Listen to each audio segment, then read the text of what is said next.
kahit hindi nilagay sa batas, mga given po yan sa ating lipunan. Senator Marcoleta. Thank you, Mr. Chair.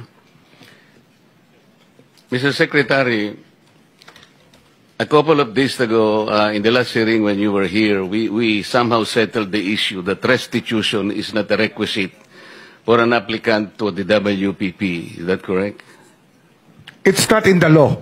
But sa akin ko kasi, hindi lang po batas na nagdidictate dito. It's also what is morally right, what is expected of us. Yan po kasi, kahit hindi nilagay sa batas, mga given po yan sa ating lipunan. What do you mean by that, Mr. Secretary?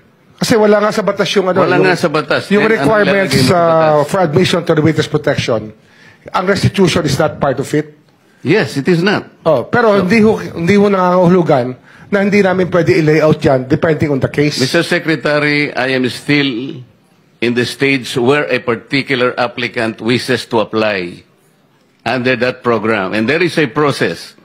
In the process, restitution is not one of the requisites. Is that correct? Opo, pero if it's in terms of this case being a financial crime, sir, this is a crime against the financial status of the Filipino people, of the Philippine Republic. I think that it's just right. Mr. Secretary, are you amending the provision of the No, law? sir. No, sir. But that is how we run the witness protection program. As a lawyer, Mr. Secretary, may I ask you, in a criminal prosecution, the civil liability is impliedly instituted. Is that correct? Of course. Kaya nga eh. Hindi naman nangangahulugan kung sakasakali na natapos na yung criminal prosecution. Kapag ka nakita na mayroong criminal liability yung tao, because it is impliedly implied, doon lang magkakaroon ng restitution. It will come after. Paano mo sasabihin na magre-restitute ang isang tao? Meron na bang findings kung magkano i-restitute on how it can be restituted? Nag-a-apply pa lang eh. Huwag po ninyong babaguhin ang requisite ng batas, Mr. Secretary. I thought nung dumating ka dito, nagkaintindihan na tayo eh. Kaya nabablar ang proceedings natin eh. Kaya nga kinut ni, siguro, ang chairman kanina gusto kong ituloy ito, sinabi niya, nagpa-interview siya, na goodwill and sincerity should be done para i-test. Pwede ba yung ganito? I respect your opinion, sir. But it is not my opinion, it is in the law, Mr. Secretary. Yes, sir. Yes, sir. But I am operating... The arbiter sir, is the law. Sir? May I speak, sir? Yes, you are I'm operating from the vantage point of the reason behind the law, sir. What is the reason behind the law? So that we can get justice, and justice can only be attained if there is restitution. So that is the principle behind all of these things that we are talking about now. Mr. Secretary, restitution will come after.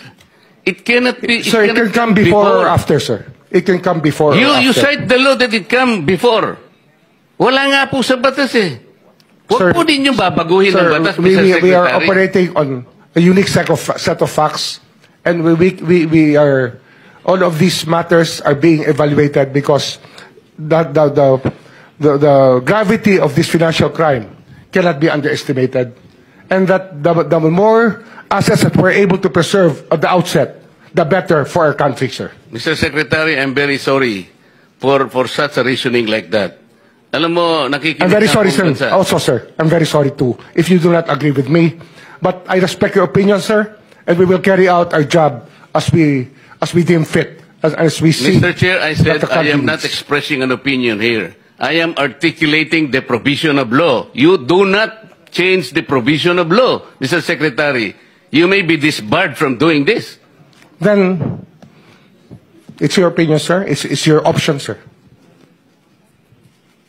Sinabi ko na nga hindi ko opinion ito. I am articulating then it's your option, sir. the provision of law. It is what you wish to happen. That you may proceed. Ikaw ang with what you nagbibigay wish. ng opinion, nilalagay mo yung restitution to test the goodwill of a possible applicant. It is not in the law. Unless you are able to point out the provision of law that it come before. Hindi ganun eh. Sabi mo na nga, and we admitted, impliedly instituted ang civil liability, but this will come eventually after the court has pronounced kung magkano ang ibabalik niya, kung meron man. Not before. Thank you, Mr. Chair. Are you done, Senator Marcoleta? Thank you. Okay. So next.